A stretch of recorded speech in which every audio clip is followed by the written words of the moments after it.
Hi, everyone, and welcome to this symposium sponsored by Urgo Medical. I'm José Luis Lazaro Martinez.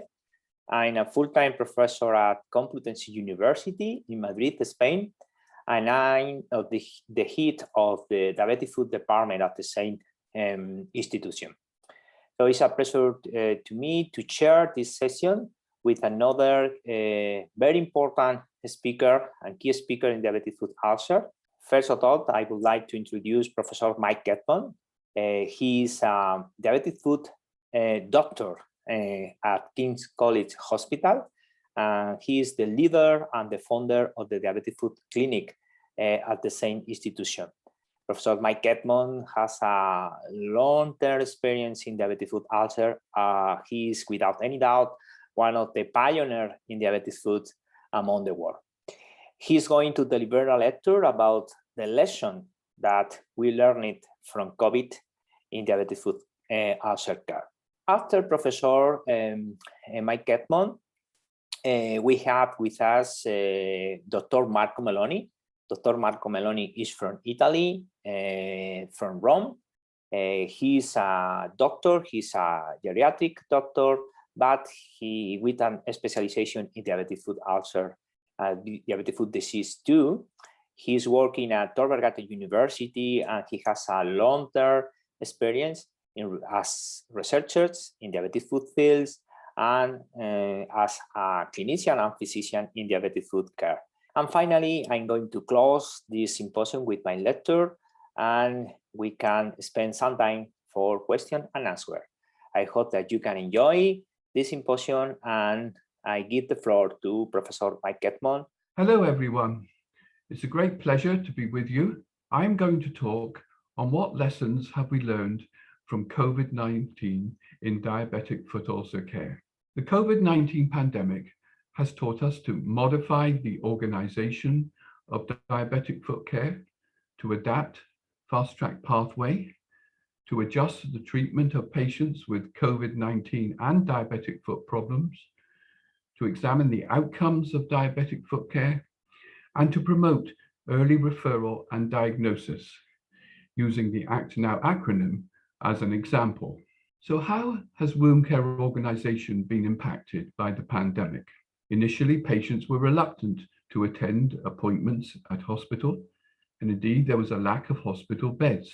This resulted in a reduction in hospital activity, and management was transferred to the community in primary care. Primary care undertook an increased responsibility for the treatment of all uncomplicated ulcers, although there was a timely referral needed for the complicated ulcers to secondary care. Secondary care has retained an importance in the specialized diabetic foot service, particularly in treating complicated ulcers that were previously admitted to the hospital. Associated with this has been an increase of self-care by the patient and informal caregiver, and expanded use of telemedicine in communication between primary and secondary care. There has also been a need for an update of the fast-track pathway. The fast-track pathway divides the management of ulcers into three parts. First, the treatment of the uncomplicated ulcer. This is the non-infected, non-ischemic neuropathic ulcer. Secondly, there is the complicated ulcer, that is usually infection in the neuropathic and in the neuroischemic foot, although the neuroischemic with dry gangrene is included in this division. And thirdly, there is the severely complicated ulcer with wet necrosis in the neuropathic foot or the neuroischemic foot. So taking first the uncomplicated neuropathic ulcer, the objectives are to heal ulcers quickly and avoid complications. And the neuropathic ulcer is treated in the division, the pathway seen on the left, that is for the uncomplicated ulcer. But first, there must be an initial assessment with an holistic approach, taking medical history, examination, looking at the psychosocial and biological context of the patient, assessing comorbidities, and in these COVID times, investigating for signs and symptoms of COVID-19 infection. Most uncomplicated DFUs have been managed in the community with standard of care, and indeed followed up in the community with sometimes telemedicine assisting communication between the community service and specialized foot service. There has been increase of telephone consultations with patients during the COVID-19 lockdown. This data from our clinic at King's shows on the left the number of face-to-face consultations diminishing from pre-COVID times to COVID-19, a significant fall. And on the right, the number of telephone consultations per day increasing markedly from pre-COVID to COVID-19 times. Taking now the complicated and severely complicated ulcer, the objectives are to save the foot and avoid amputation. And now we are looking at the middle pathway and the pathway on the right side of the overall fast-track pathway. Let us first take the complicated DFU, complicated and unstable because of the infection and ischemia. This needs early referral to the specialized diabetic foot service within 48 to 72 hours to convert it to a stable DFU. If this does not happen, then the unstable DFU should be hospitalized within 48 to 72 hours. Looking now at the severely complicated DFU, this needs urgent hospitalization within 24 hours for early foot surgery and early revascularization if ischemic. COVID-19 has affected the way that we treat severely complicated diabetic foot ulcers. And this is illustrated in the patient whom I am going to introduce to you. The patient history is that of a person aged 56 years with type 2 diabetes since the age of 38 years, a history of recurrent foot infections, a right fourth and fifth ray amputation, a right Charcot foot rocker deformity, and because of end-stage renal failure since the age of 52 years, has been on hemodialysis. And the foot x-ray below shows the rocker bottom deformity. The patient now, who is in conversation with Dr. Chris Manu, will talk about his diabetes and his foot problem. I've had diabetes since 2002. I've got ulcers on the bottom of my feet. Yeah. I also got kidney problems. I'm dialysis. Okay. And I go 3 times a week. Okay. During the COVID time, my wife looks after my feet. Okay. So we clean it and then we do everyday dressing or when required or every other day. Okay.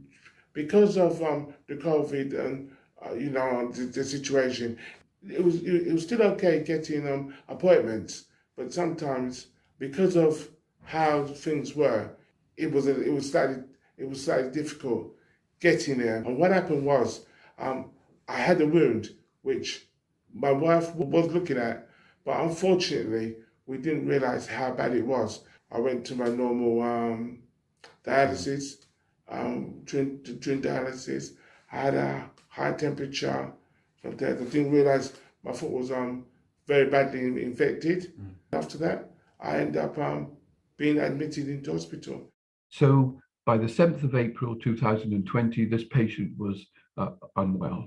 Only 3 weeks before, when he was diagnosed as COVID-19 positive on the 18th of March, he had mild shortness of breath and intermittent fever. But now on the 7th of April, he had high fever, he was hypertensive, he was hypoxic, and he was admitted to the hospital under the care of my colleagues, Dr. Chris Manu and Dr. Prashvas.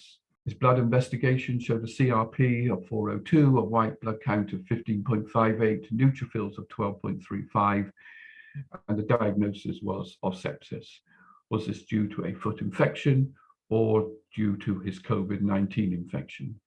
Well, the answer was both.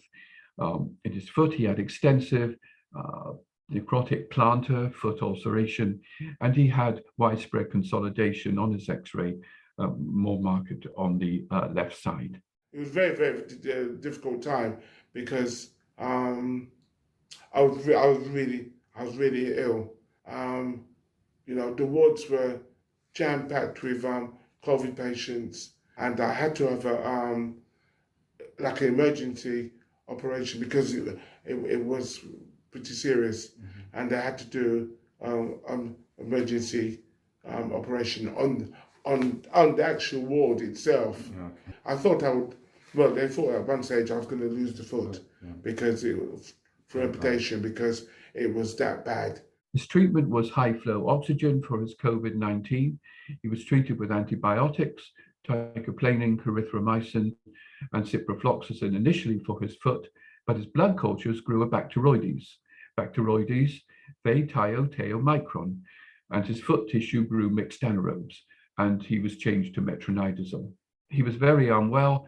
No MRI was possible. He had Doppler waveform on the ward, which was triphasic. There was no operating theatre space or slot.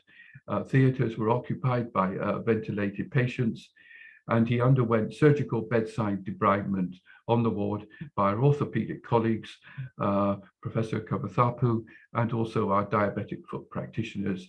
And the picture shows the state of the foot after the initial debridement, which was repeated several times. He did well, improved, and by discharge on the 19th of April, his wound was granulating and healing well. By the 8th of October, it was nearly healed, and the picture on the 27th of July shows complete healing. Everything's healed. I mean, you would know. You would not know. If you're diabetic and you go to the clinic, always keep in contact with the clinic. Go to the clinic. Do not think, this is okay, or it's not too bad. We're not professionals. We don't know what's going on underneath. We just look at the top and we just go, okay, just a little bruise. So I would always say, get it checked out. Do not sit on it. Do not think, I'll go next week. I'll go tomorrow. If there's anything, go straight away, always. So this was the outcome in one particular patient. Throughout Europe, there was variable patient outcomes, depending on severity of local outbreak and the healthcare system overburden. In Italy, during early lockdown in 2020, patients with diabetes admitted for diabetic foot ulcers had over 3 times increased risk of minor amputation compared to 2019.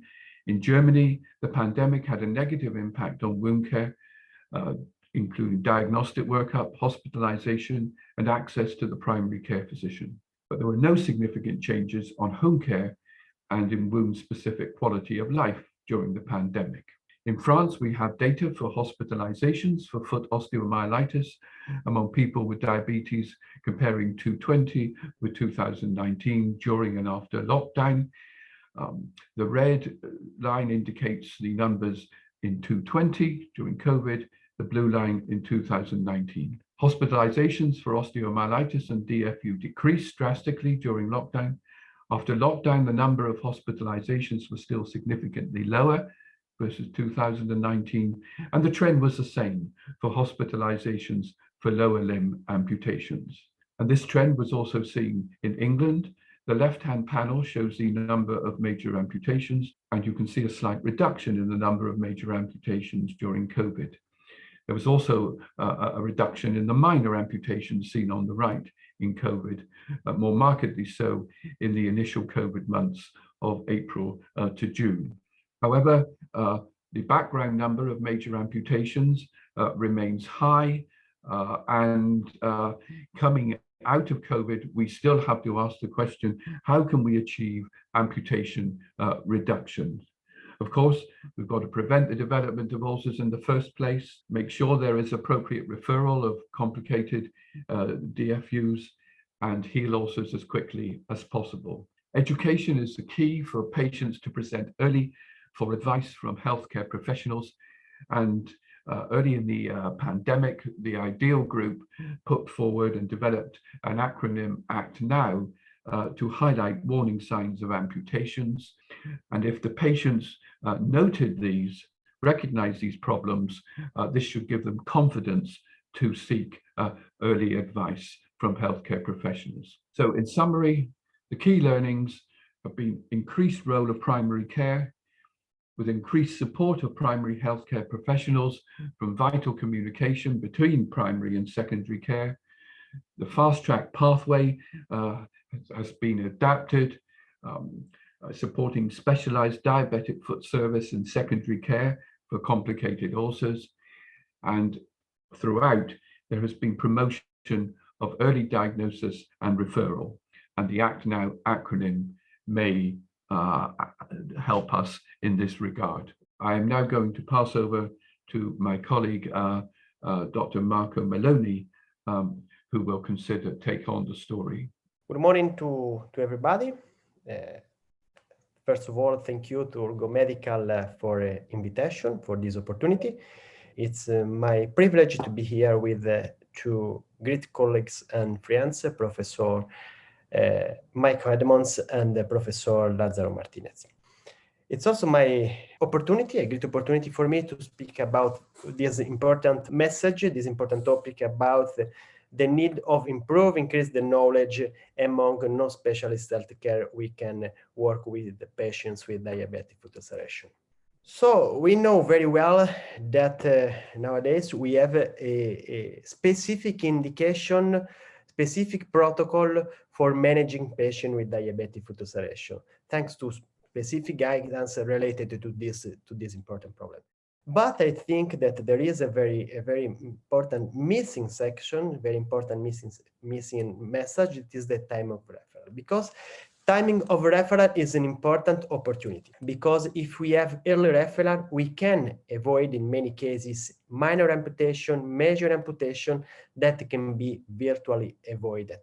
So, but we know also that sometimes we are related to our feelings, and sometimes we build our opinion on our experience, and we need some scientific data to reinforce our opinion. So according to this problem, recently, the Italian Diabetic Foot Study Group performed a great survey across the country, including approximately 100 centers, to evaluate the barriers in the management of diabetic foot in Italy. And what found? We found that delayed referral is the main barrier in the management of patients with foot ulceration.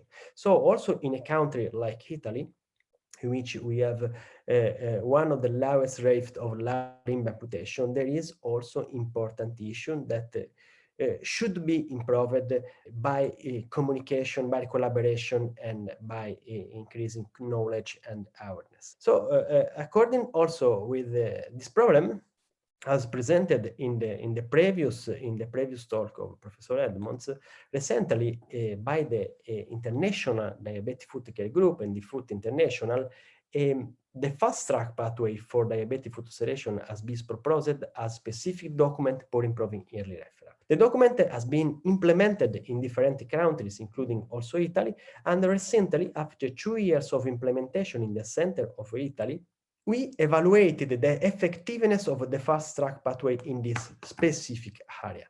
The implementation regarding all less trained healthcare professionals working in the community, and we evaluated the rate of early referral and the late referral we referred to specialized diabetic foot clinic. And what we found? First of all, we have many cases of early referral in comparison to more cases of early referral in comparison to late referral. Approximately 75% of patients reported early referral, while 25% of patients reported early referral. So a percentage significantly less than what we have in literature, where approximately 50% of patients had late referral. But not only, patients with late referral reported more cases of severe DFU, more cases of ischemia, more cases of infection, osteomyelitis, gangrene, and larger ulcer in comparison to early referral. So all predictor of bad prognosis. While patients with early referral reported more cases of filling, approximately 90% against 41%, less cases of minor amputation, 28% against 80%, less cases of major amputation, 1 case against 36%, less cases of mortality, 4% against 19% after 1 year of follow-up. So what the author concluded? The author concluded that the fast-track pathway may be a useful tool to reduce the cases of late referral through the use of this document among less trained healthcare professionals in the community. And at the same time, so we need to increase again the knowledge to reduce the current cases of delayed referral. So what are the next steps? What you need in this period for improving our outcomes, for improving healing time, for reduce minor and major amputation? We need to increase knowledge among non-specialist professionals. We need to increase knowledge among patients. We need to increase the cooperation, the collaboration between community and between dedicated diabetic foot service to consider one global community of diabetic foot professionals, and to increase awareness among all levels of care and increase and improve the time of referral. So according to this issue, Urgo Medical developed, proposed with the support of the Foot International, a very interesting, useful campaign termed the Save Feet, Save Lives, in which all the actors are identified two very important goals.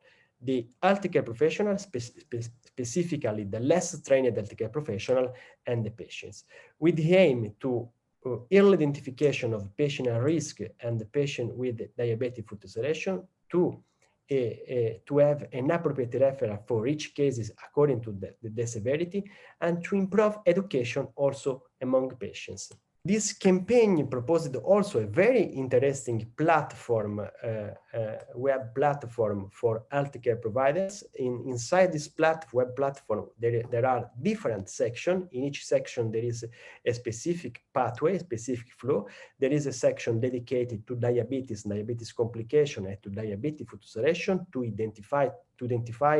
to focus on the real problem. There is a section dedicated to the prevention and how to identify the risk factors, how to identify the peripheral neuropathy, how to identify the peripheral arterial disease. There is a section addressed to the alert signs, to how to identify the alert signs, how to identify the pathway according to the different severity of diabetic foot ulceration, and there is a section in which there is the card of the fast track pathway for each condition, according to also to the current situation into the COVID-19 pandemic. According to this campaign, it's my pleasure also to introduce the video of Professor Erinem with a testimonial about the awareness campaign in Malaysia. I am Dr. Hari. I am actually the head of the wound care unit, the Department of Internal Medicine in Kuala Lumpur Hospital in Malaysia. Our population has got about 20% the incidence of diabetes mellitus, and there's a huge amount of amputation. One of the behavior models that we should actually cover, or the health models, is to actually start prevention. We actually launched the campaign last year on the 9th of November during the Central Zone Conference. And that was launched by the head of the National Committee on Wound Care from the Ministry of Health. We actually launched the campaign out to nurses, the paramedics, doctors, basically from the private practice and also government hospitals. And this involved the health centers, GPs, and also public hospitals which had got wound care teams. I'm actually involved as one of the representatives for DFU, and this was actually launched by Urgo Medical together with DFU International. The launch involved the posters, buntings, and banners. We have a website for Malaysia itself. So it was translated into a national language to allow not only patients, caregivers, and also the healthcare professionals to visit. WhatsApp is used quite extensively in Malaysia and also in the region. So we actually shot out or blasted out the news about Save Feet, Save Lives campaign to about 146 hospitals and more than 450 GP clinics. I mean, these are healthcare professionals, these are GPs who have decided that, you know, they need to refer early for early intervention, for comprehensive management. So that actually helped. And it was enlightening to see a lot of them actually calling up to have discussions with you. For the next global conference, we want to get the ministry involvement so that the campaign can be launched in every state. We'll be giving out the pamphlets, brochures, we're giving out towels, we're giving out mirrors for food assessments. And also one of the things that we're working with Urgo Medical is coming out with the food assessment kit, whereby we'll be giving out to GPs and health center, medical officers and specialists. So that will be an early stage so more assessments can be done. Very, very crucial campaign, which has to be supported and has to be rolled out in every region of the world. Again, as I told before, the first actor in this campaign is absolutely the healthcare provider. The healthcare provider working in primary care that are often the first professional who visit patients with diabetic foot ulceration and need to understand the severity of diabetic foot ulceration and to identify the adequate time of referral. In this box proposed by International Diabetic Foot Care Group and the Foot International, there are all the elements we need in a global evaluation of patients with diabetic foot ulceration. So we have to evaluate the diabetes condition and the comorbidities, specifically the cardiovascular disease and the chronic kidney disease that are two concomitant comorbidities that often influence the prognosis. Then we have to evaluate two important elements in diabetic foot ulceration. So the vascular status, so the potential, the virtual presence of ischemia by a clinical evaluation. So by the pulse palpation, by evaluating the skin feature such as pale, cyanosis, cold, or absence of leg hair that can represent a condition of reduced foot perfusion.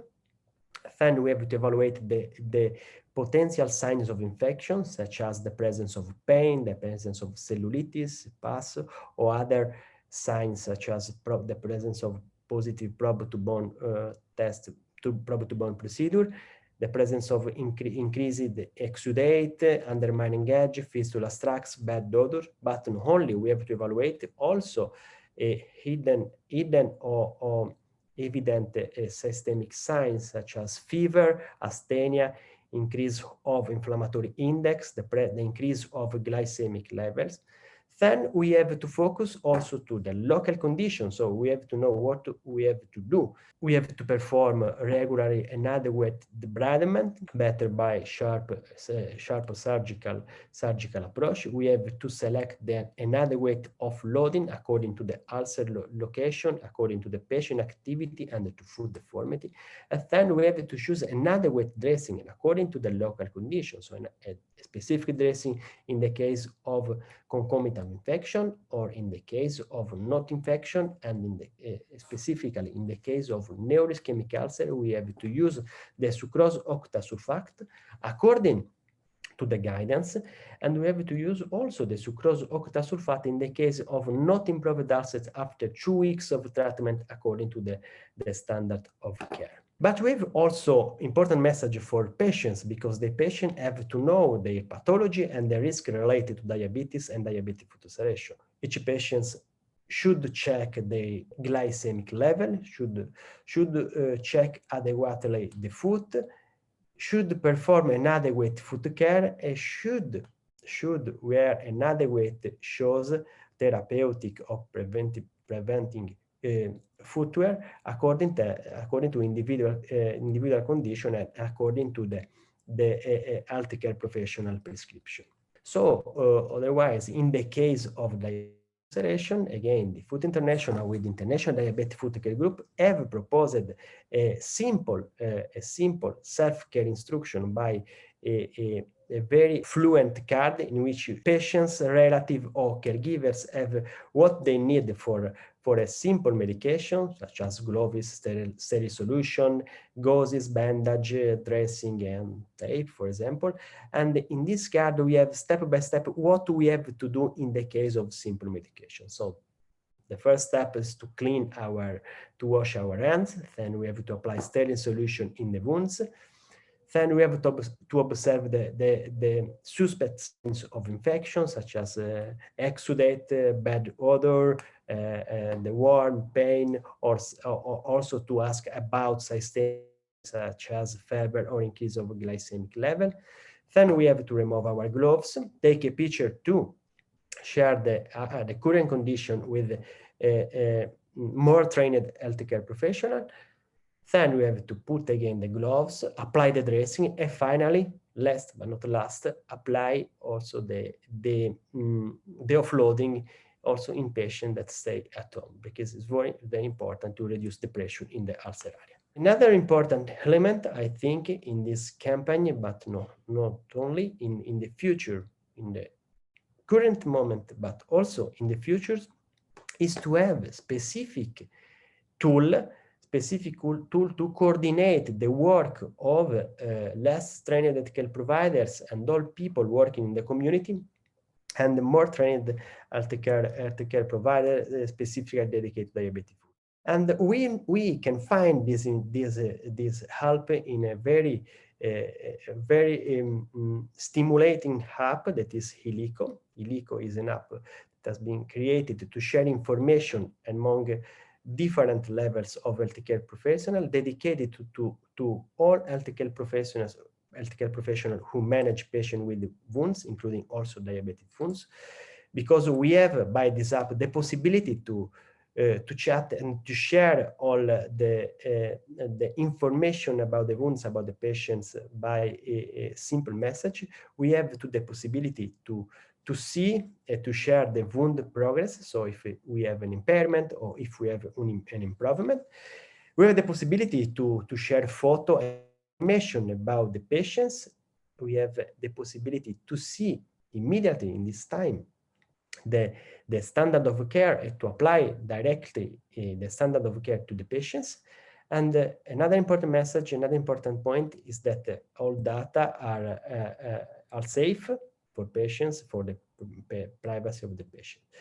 So Helico may be another important tool for healthcare professionals, considering also the increasing of telemedicine, teleconsultation in this period, but I think also after the COVID-19 pandemic. Helico is now available in France, UK, Spain, Portugal, and Germany, and we have more than 1,000 users, so healthcare professionals are using this tool and started to working with this app.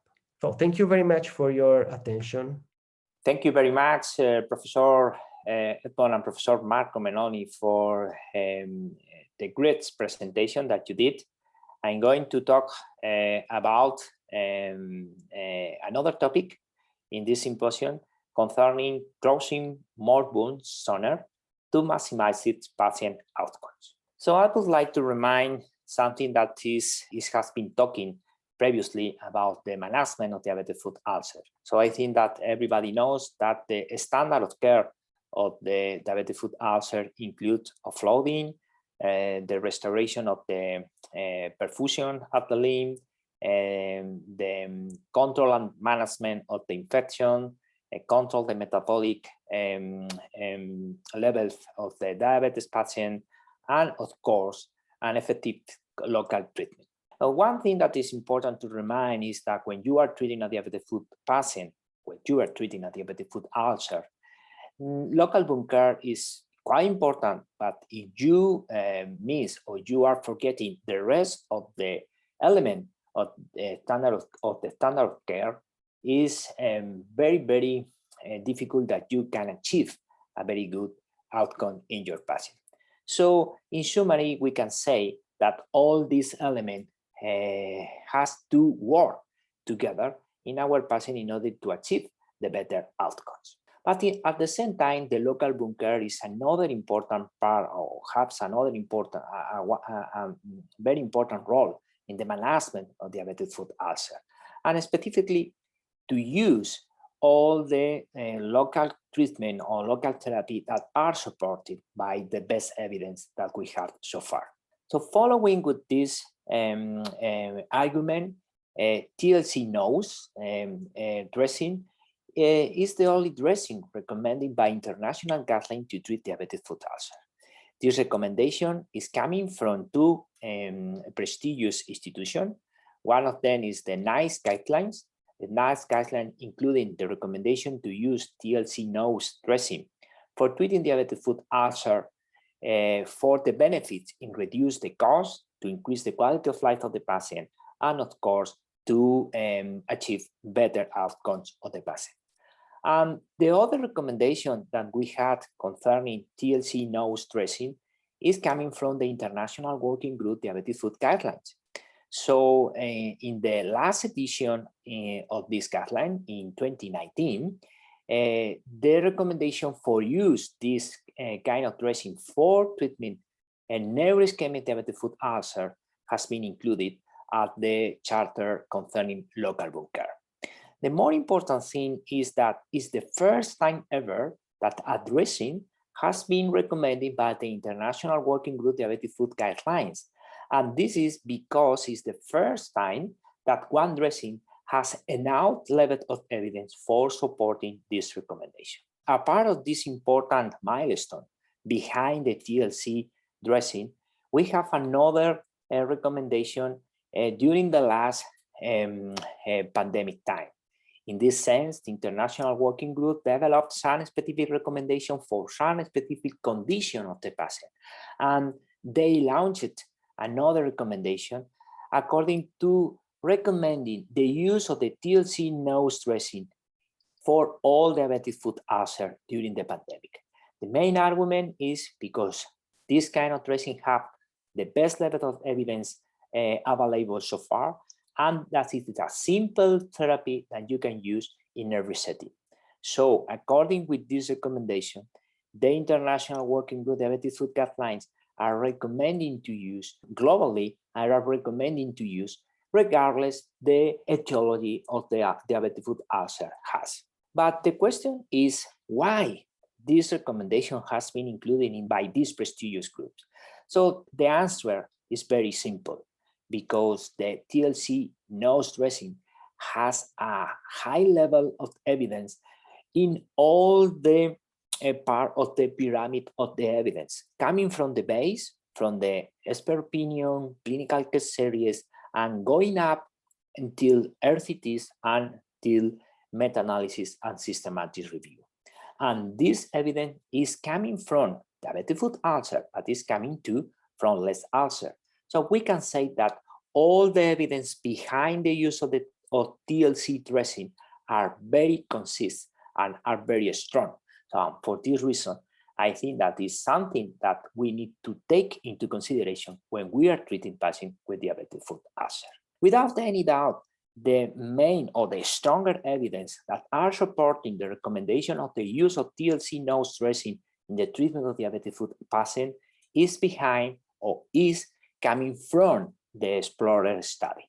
The Explorer study is one of the main RCTs that has been done globally with treatment of patients with a dressing. And in this study, it has been demonstrated a very clear benefit when you are treating patients with TLC dressing. The main benefit is that you can increase the percentage of patients that can achieve the healing. According with this data, 60% more patients can achieve the healing comparing the control group, and you can achieve this healing in less time, according with the data of the figures from the study, in 60 days less comparing to the control group. So this is a very important recommendation. But additionally, we learned from this study that when you are using this therapy sooner, you can get better outcome in the patient. And this is according with the duration of the diabetic foot ulcer. When you are treating patients with a short duration, you can get better outcomes comparing when you are treating patients with an ulcer with a long duration. So just the important message behind this evidence is that when you have cleared the indication, please start to treat the patient because you can achieve better outcome in you starting sooner. Another important evidence is coming now from another study confirming in the real life, in a huge observational study, confirming in the real life the results coming from these RCTs. And this study is coming from, especially from Germany, and it has been demonstrated the benefits in the real life, putting on the practice all the recommendations coming from the evidence, and confirming that is quite important the use of this kind of dressing with the right indication in order to get the better outcome of the patient. So another important concern when you are treating a patient with some therapy or when some local care is using a cost-effective therapy. This is something that is very concerning, especially if you are working in a public national health system. That is the main system that is working among Europe in the majority of the countries. Because sometimes when you are asking about a new therapy, always the people who are leading the administration of the hospital, the people in the managing resources are telling you no. And the main argument for telling you no is because the new therapy or the new local treatment is usually more expensive than the old one. But this is, in my opinion, not logical, because the question is not what is the cost per unit, is what is the cost per treatment. So this is the more important thing. So according with this philosophy and with this argument, the use of this kind of dressing has been demonstrated that reduce healing times. So you have fewer dressing changes, you have you reduce nursing hours, and you reduce complications. So at the end, you have less expensive and more effective treatment. And this has been demonstrated in 3 cost-effective models done in France, Germany, and England. According with this, and we were looking in more interesting data inside Explorer RCT, and we were looking into vascular status of patient and what happened according with the vascular status of the patient with this kind of therapy. So let me explain very quickly what was the main inclusion criteria for including patients at the Explorer study. Remember that the Explorer study included neuroischemic diabetic foot patient, and the decision tree was based in the values of the ankle brachial index, and according with the values of the ankle brachial index, you can include the patient with the values of the systolic blood pressure, systolic ankle blood pressure, or the systolic blood pressure. This can be quite confusing, but it's very simple. So the decision tree was, if the patient has less than 0.9 ankle brachial index, you can include the patient if the systolic blood pressure is more or up to 50 millimeters of mercury, or if the patient has the systolic ankle blood pressure up to 70 millimeters of mercury. So this is the main condition. Another possibility for include the patient, in the case that the patient has up to 0.9 for ankle brachial index, you can include the patient if the toe brachial pressure index is less than 0.7, but the systolic toe blood pressure is higher or up to 50 millimeters of mercury.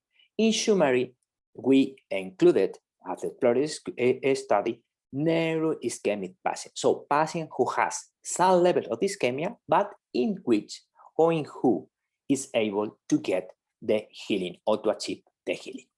According with the decision tree, we can review what was the vascular status of the patient. So if we compare the vascular status between the control group and the group of treatment, the patient who received the treatment with TLC, no dressing, we can see that the majority of the patient has been confirmed through the ABPA, ankle brachial index. And when we compare the data, the figures between the both groups, we can see that the patient has the same degree of arterial involvement. That means that the both group of the patient has the same or have the same level of peripheral arterial disease. So in summary, there is no difference between both groups, comparing what is the vascular status. But another interesting thing that we were working is what happened when we analyze the patient, comparing the patient who suffers from moderate ischemia and the patient who suffers from mild ischemia. And we split out the patient with for analyze what was the outcome comparing patient with moderate and mild ischemia.